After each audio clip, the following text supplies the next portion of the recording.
அஸ்ஸலாமு அலைக்கும் ரஹ்மத்துல்லாஹி பரகாத்துஹு. நபிகள் நாயகம் வரலாற்று தொடரை பார்க்கலாம்.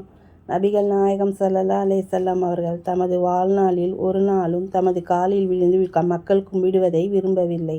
அறியாத சிலர் அவ்வாறு செய்ய முயன்றபோது கடுமையாக அதை தடுக்காமலும் இருந்ததில்லை. நபிகள் நாயகம் ஸல்லல்லாஹு அலைஹி வஸல்லம் காலத்தில் நடந்த இந்த நிகழ்ச்சியை பாருங்கள். நான் ஹியாரா என்னும் நகருக்கு சென்றேன். அங்குள்ளவர்கள் தமது தலைவருக்கு சிரம் பணிந்து கும்பிடுவதை பார்த்தேன். இவ்வாறு சிரம் பணிவதற்கு நபிகள் நாயகமே அதிக தகுதியுடையவர்கள் என எனக்குள் கூறிக்கொண்டேன். நபிகள் நாயகம் ஸல்லல்லாஹு அலைஹி வஸல்லம் அவர்களிடம் வந்து, நான் ஹியாரா என்னும் ஊருக்கு சென்றேன். மக்கள் தமது தலைவருக்கு சிரம் பணிவதைக் கண்டேன். நாங்கள் சிரம் பணிந்திட நீங்களே அதிகம் தகுதியுடையவர் என்று கூறினேன்.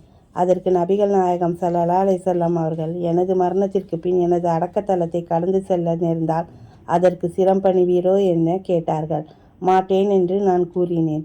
அதற்கு நபிகள் நாயகம் ஸல்லல்லாஹு அலைஹி வஸல்லம் அவர்கள், ஆம், அவ்வாறு செய்யக்கூடாது. ஒரு மனிதன் இன்னொரு மனிதனுக்கு சிரம் பணியலாம் என்றிருந்தால் கணவனுக்காக மனைவி அவ்வாறு செய்ய சொல்லியிருப்பேன் என்று கூறினார்கள். அறிவிப்பவர் கைஸ் பின் சாத் ரலியல்லாஹு அன்ஹு. நூல் அபுதாவுது 1828. ஜஸாக்கல்லாஹ் ஹைர்.